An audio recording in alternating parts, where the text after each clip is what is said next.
Remind lang kita ha, doon pa lang sa part na tinanggap ka ng partner mo, after niya malaman na lahat ng past and issues mo, doon pa lang napakaswerte mo na. Dahil hindi lahat ng tao kayang tanggapin yung pagkatao mo.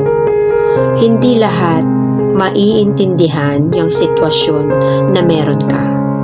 Kaya kung may mga taong ganyan para sa'yo, pahalagahan mo yan, ingatan mo, mahalin mo.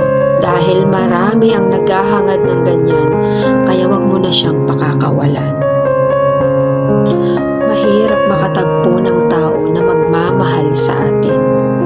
Lalo pa kung matindi yung pinagdaanan mo sa past mo. Kaya kung nakatagpo ka ng kagaya nila, suklian nyo din sana sila ng importansya at